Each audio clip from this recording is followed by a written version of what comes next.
12월 6일 월요일. 어느 하나님의 사람, 저 비석은 무엇이냐? 요시야가 물었다.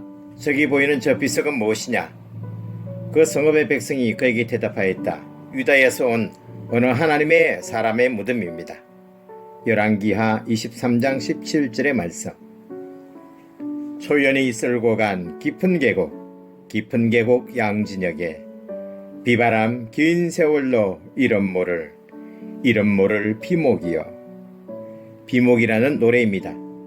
비목은 나무가 아니라 나무 묘비이지요. 그리고 초연은 화약 연기입니다. 한바탕 전투가 휩쓸고 간 깊은 계곡에 무덤이 하나 있습니다. 누군지 알 수 없지만 그는 치열하게 싸우다가 거기서 목숨을 바쳤습니다. 어찌 그 비목의 주인뿐일까요? 수많은 젊은이가 그렇게 쓰러져서 어딘가에 묻혔을 것입니다. 이 땅을 지키기 위해 쓰러져간 이름 모를 비목의 주인들, 그 무명의 용사들을 잊지 말아야 합니다. 열왕기하의 마지막 즈음에 요시야 왕의 성전 개혁 이야기가 나옵니다. 요시야는 산당 무당들을 회파해서 우상 숭배의 전당이 되어버린 성소를 정화했습니다. 그런데 그 중에 이름 없는 무덤이 하나 나왔습니다. 유다에서 온 어느 하나님의 사람의 무덤입니다. 이 무덤의 주인은 어떤 사람일까요? 남북왕국 분단 직후 북이스라엘의 여로보암은 베델 화단에 제단을 만들었습니다. 거기서 첫 제사를 드릴 때 어느 하나님의 사람이 찾아와 제단을 저주했습니다. 왕이 손을 펴서 제포령을 내리자 곧 그 손이 마비되고 제단이 갈라지며 재가 쏟아졌지요. 왕은 그에게 간청했고 그가 은총을 비니 손이 회복되었습니다. 그런 왕이 하사하는 많은 선물을 단호히 거절하고 다른 길로 돌아갔습니다.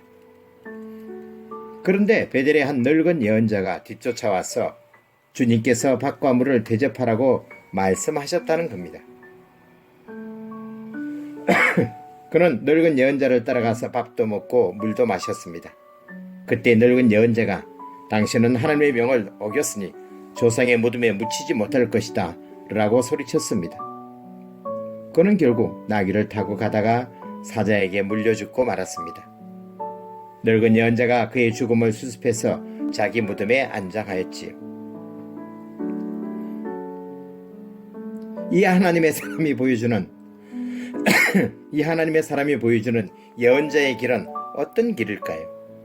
그가 사자에게 찢기면서까지 보여준 그 길은 다만 하나님이 주신 말씀만 전하는 것, 그리고 다만 하나님의 명령대로만 행하는 것, 그것이 아닐까요? 그렇습니다. 그는 다만 하나님만 바라봅니다. 끝까지 성공하지는 못했지만 그런 착한 거짓말에 넘어가지 않을 사람이 있을까요? 그러나 실패했을 때도 그는 묵묵히 하나님을 따라왔습니다. 억울하다고 항변하지도 않았습니다. 그는 그렇게 참 예언자의 사표가 되었습니다. 요즘 참담한 죄악을 저지르고도 구차하고 치졸하게 변명하며 법망을 빠져나가려고 별 꼼수를 다 쓰는 자들이 많다지요. 이들이 과연 하나님을 믿기는 하는 걸까요? 하나님 앞에 죄를 지었다며 가슴을 찢는 사람, 묵묵히 하나님만 바라보는 사람, 그런 사람 하나 볼 수 있으면 좋겠습니다. 오늘 하나님의 사람이 참 그립습니다.